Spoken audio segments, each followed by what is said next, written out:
Don't leave me hanging. It's go time.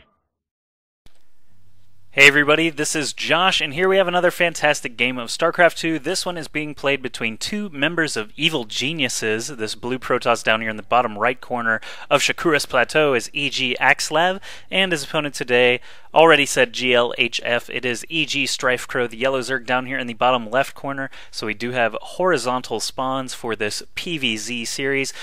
That's right, it's a best of 3 being played for the Justin.tv Invitational number 2, just like the last 2 series that I cast between Drubian Idra and Sock and Cloud. This was played for the lower bracket actually, so whoever wins this series will continue on, and whoever loses will just be out of the tournament. And these guys, if you didn't know already, are actually a top-rated 2 versus 2 team on the Battle.net ladders. That actually was the reason the Evil Geniuses signed them, is because they were a ballin' out of control 2v2 team in Warcraft 3, and when they were signed to Evil Geniuses, they were signed basically as a partnership, a 2v2 team, if you will, for any clan wars that might crop up in the future with 2v2 elements. So that actually has happened a couple of times. There have been some leagues that decide tiebreakers with 2v2 matches, things like that. Really don't see a ton of 2v2, and almost none of these players that top the ladders consistently, like Idra, Huck, Kiwi Kaki, none of them play 2v2 like ever. All their time is invested in 1v1, so it makes sense to have a really strong 2 versus 2 team involved with your professional gaming team. So Evil Geniuses covering all their bases, picked up StrifeCro and Axslav, who are actually very, very good individual players as well. Obviously, this is a 1v1 tournament, and just bad luck of the draw, they actually ran into each other here in the lower brackets. So teammates will be eliminating teammates no matter who wins here. Axslav making fun of StrifeCro because he didn't scout Axslav at the fastest possible moment. It looks like he is going to be going for a fast expand himself after dropping that pylon there at StrifeCro's natural. Almost got the probe back in time to actually block it even further, but he did manage to cancel that pylon, so at least he didn't lose any resources trying to slow down this hatch. StrifeCro looks like he did get a gas up, but not until after the spawning pool and the hatch were started already, so Speedling's not going to be the fastest ever, but should still be just fine. May not get any additional tech actually before going up to that lair. We'll see what he chooses to do, whether he gets some roaches or banelings or whatnot. Obviously, StrifeCro is seeing this Forge fast expand with a single gateway, so he needs to base all of his decisions off of this revelation. There's nothing in the main base for Axslav, not even a Vespene Geyser yet. Of course, with the Forge fast expand, you just want to get a ton of probes on minerals so you can afford gateways and cannons. First, Zergling is going to be here to poke the wall. There's nothing here to actually stop that Zergling from doing all the damage he wants to until this cannon actually completes, but of course StrifeCro is not going to wait for that to happen.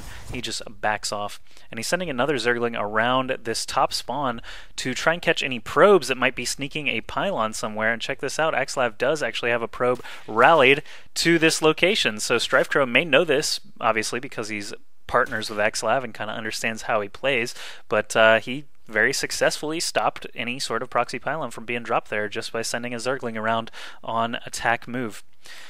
And instead of dropping a pylon, this probe isn't going to get a look at the natural, actually not really get a look at the natural, as that Queen was waiting there at the ramp off the creep, ready to intercept it.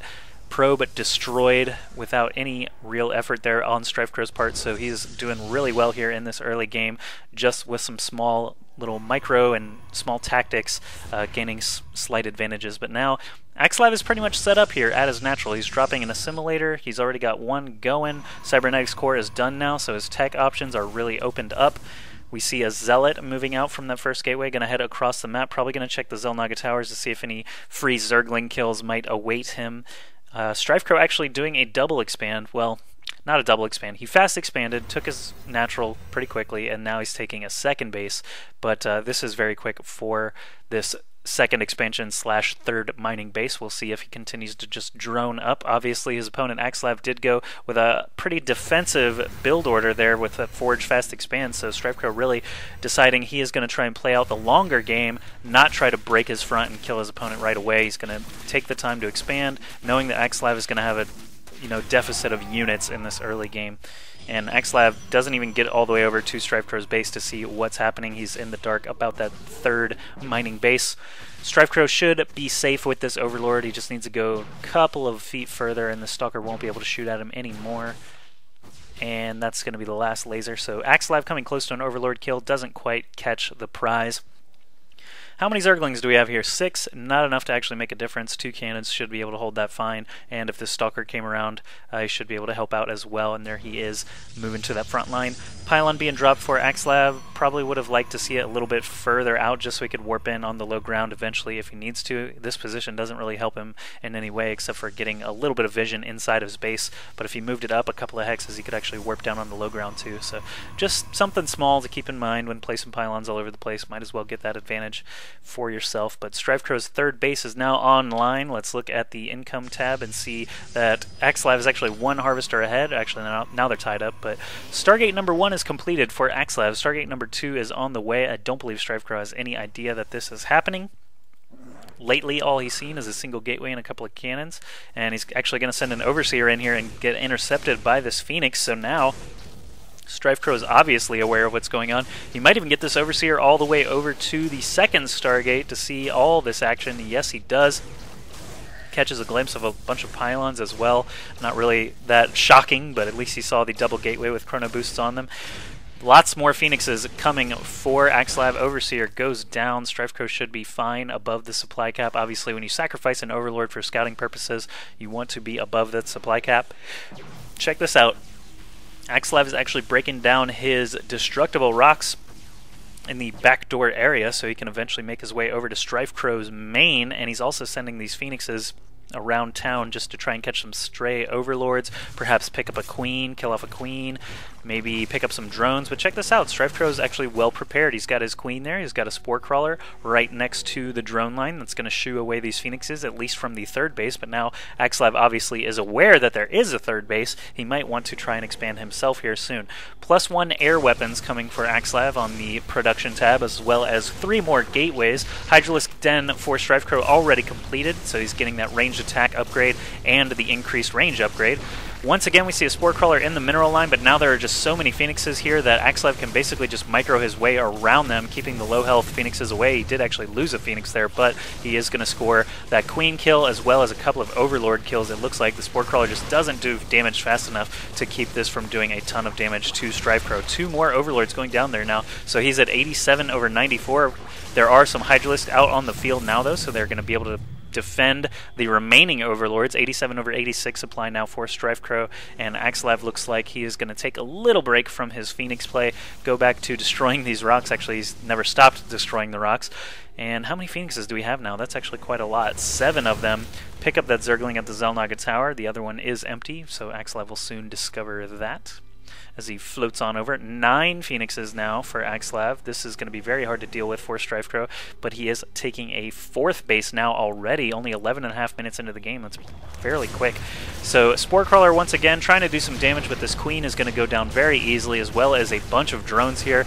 Axslav can actually just pick up drones until he runs out of Graviton Beam and only risk losing 1 or 2 Phoenixes to that single Spore Crawler. Just saw a bunch of larvae shoot out there. Oh, check that out, Fleet Beacon in the production tab, so that means we could be seeing carriers, which is probably the rarest Protoss unit in the entire world, or the fabled Mothership. Hopefully we do get to see that. I'm actually not sure if he will go for that or not. I have seen him use it in a PvZ before against Root Slush, so it could be a possibility. We'll just have to keep an eye on the production tab. We see Nexus number 3 coming down in the backdoor area on that land bridge, so Axslav being a bit gutsy, moving closer to his opponent.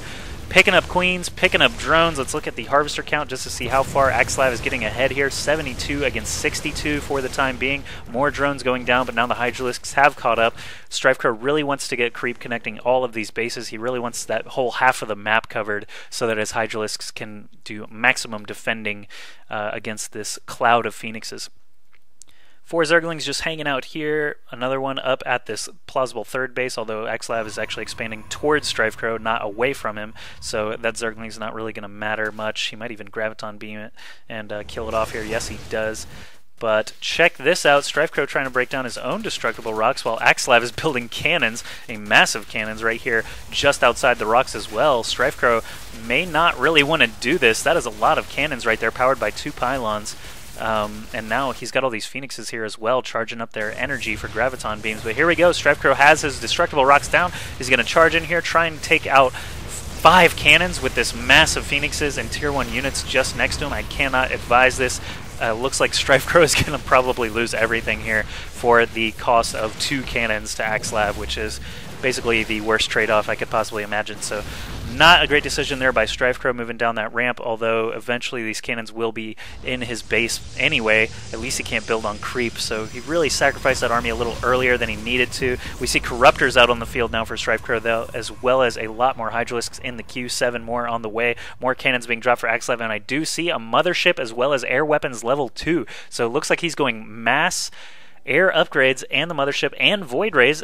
Twilight Council coming along as well, so he can start going towards some High Templar tech perhaps. He still does not have a robotics facility as far as I know. I never saw one in that production tab. He's just going mass gateways with 2 Stargates and a Mothership. Robotics facility probably should come out at some point. I've seen StrifeCro abuse Burrow quite a lot in the past. We see Corruptors and Infestors in the production tab here for StrifeCro, so that actually could be quite nice as well. Fungal Growth does expose cloaked units. You can Neural Parasite a Mothership perhaps. We'll see what actually ends up happening. Axslav just moved commanding into the base, loses a couple of Stalkers needlessly, and all these Hydralisks right here are happy to kill them off. With this high ground advantage, these Hydralisks actually might be able to hit at least 2 of these cannons, but I don't think he's going to want to move out of here ever, really. By the time he kills all these cannons off, Axslav can just move his massive ground army over there and finish everything off. Look at this, Axslav destroying his own gateway so that these Stalkers have a chance to get out of here. We have air weapons level 3 coming along, and that Mothership is complete. Where is that bad boy? Here he is, moving across the land bridge while these Phoenixes and Void Rays are playing up on the top side of the map. We may actually have a chance for some split screen action here in a moment. Pathogen glands being researched, Greater Spire being upgraded as well. We've got Void Rays and Phoenixes up at the top. We have a land army and a Mothership down at the bottom. Actually, it looks like Axslav is going to do all of his damage here at this top base, not really mobilizing anywhere else for the time being. He might actually be able to kill this hatchery off as well. 2 fully charged Void Rays do quite a lot of damage, but now the Corruptors are showing up. How many Corruptors does he have? Wow, 10 Corruptors showing up here, going to take out these Void Rays extremely quickly. They do have armored armor type, so the Corruptors do bonus damage to them, but these Phoenixes, so quick, so light, going to be able to escape just fine. Axslav is getting all of his army here together. A couple of sentries, lots of Stalkers, these 2 Void Rays. Why did you turn the Void Rays around? No, he's going to lose these Void Rays instantly to these Corruptors, but now the Mothership getting corrupted, being focused down by the Corruptors. I'm not sure if he's actually going to be able to kill it or not. These Void Rays are finally finishing off the Corruptors as well as these Stalkers, and the Mothership lives with only 34 health, so Axslav dodging a bullet there, keeping his huge unit alive here, and StrifeCro is up to 5 bases here soon, even though 2 of the hatcheries really didn't have much mining going on. Let's look at the harvester count once again. StrifeCro up to 95 drones. Holy crap. That is a lot of drones, ladies and gentlemen, even across 5 bases. His mineral income is out of this world. He's approaching 1,000 gas income per minute. That is quite a lot, and he is spending it quite well. He's actually hitting around 1,000 minerals, but he's at 0 gas there, so he is topped out, making some Broodlords, trying to do mineral dumps here with all his remaining larvae to make Zerglings, getting melee attacks level 2 now, and Axslav about to finish air weapons level 3. That's pretty crazy. He's getting ground armor level 1, Blink, Templar Archives, 5 more gateways right now. He's working off of 4 mining bases.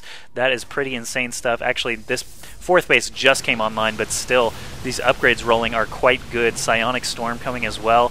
These Broodlords are going to have to do a lot of damage against a ton of Stalkers that'll soon have the Blink capability, and those are a great counter against Broodlords. Phoenixes do pretty well against Broodlords as well. They don't kill them very fast, but they do a good job in numbers. Finally, this hatchery is going to be destroyed. Corruptors coming in from the side. They are going to focus down that Mothership extremely quickly. I see a good fungal growth there on those Phoenixes, holding them in place for the Hydralisks and Corruptors to finish off. Corruptors now doing their work on the Void Rays. He's actually going to manage to kill all these Void Rays, I think, with this huge number of Corruptors Corruptors and Hydralisks on the ground. We see 5 Broodlords dropping Broodlings all over. These Stalkers on the ground, they are no longer cloaked. Blink is not done. They don't have any upgrades except for +1 weapons, and even the Hydralisks are sitting at 2-0. So Axslav losing his basically entire army here. Look at this army value, just way in StrifeCro's favor. He's at 194 supply against 123, and with more fungal growths coming down on these Stalkers, this standing army that StrifeCro has might be enough to actually push into all of Axslav's bases and destroy him. We'll see on this production tab how Axslav reacts to losing his entire army. He's getting the Kadaran Amulet now, 2 Void Rays, still working on those upgrades off of 2 Forges now, getting a lot of Zealots warped in. Looks like he does have a handful of Stalkers here in the middle of the map, but it's not enough to combat a fungal growth and a huge arc of Hydralisks, so all these Stalkers are going to be going down as well. More Infestors joining the fray. We've got Broodlords and an Infestor attacking this 4th mining base for Axslav. Looks like they are going to be able to kill this off basically uncontested. I saw a ton of Zealots warped in. They are actually here at StrifeCro's main. I'll go ahead and drop them in the picture-in-picture, but right now this story is all about StrifeCro's Corruptors are chasing away some probes here. He actually cannot kill them, unfortunately. They can't graviton beam them like those Phoenixes could, but Broodlords are going to finish off the rest of the Assimilators and Pylons and things here at this 4th mining base with the help of those Hydralisks. So all these probes and Pylon are going to be killed off here, and suddenly the Harvester count is 86 to 62. The army supply is 198 to 97. Axslav is starting to do some real damage here in the main. Still has quite a few units alive. He actually killed off the hatchery just there with 4 Void Rays, and he is actually doing pretty good with this Blinkstalker Micro. StrifeCro is not really supplementing his main very much. He's just paying attention to his main army, trying to kill off Axslav's natural here in a second. I'm going to flip back over to StrifeCro's army now. It looks like he is attacking that front line with the Broodlords, with a lot of Hydralisks and Infestors chilling back safely away from this cannon fire. Cybernetics Core goes down. Now the Broodlords can focus down these cannons. He's going to try and kill the Forge here before +2 ground armor actually finishes. And looks like he is going to take that out quite easily. Overlord's moving in now to soak some of the damage from any anti-air that might be here. And all these cannons are going to be finished off. StrifeCro really needs to get and move in here with his ground army now that the cannons are down. He needs to do as much damage as he possibly can. As he is in sort of a base trade scenario, he needs to kill all the tech buildings and the nexuses as fast as possible. A couple of probes going down there. Pylon going to unpower these 3 gateways. That's pretty big stuff there. And he actually can just destroy all of it, as Axslav is not really doing anything, warping in units or anything. He's got 2 more Void Rays coming out of the 2 Stargates, so as soon as StrifeCro gets over there, he could actually shut down all the production from his 2v2 teammate Axslav. Another gateway goes down. If he focuses Pylons, really, Axslav won't be able to do really anything in the rest of this game. And now that the supply is still way in StrifeCro's favor, 169 to 103, I have a feeling he's going to be able to win this game even in a base trade. Axslav still doing some damage, though. It looks like he is about to take out the natural of StrifeCro and continue working his way up, but StrifeCro killing off all these production facilities. Oh, look at these excellent storms here from just 2 High Templar. Actually managed to kill quite a few Hydralisks there. We got 0 kills on this guy, only 1 on the other. Wow, so maybe not.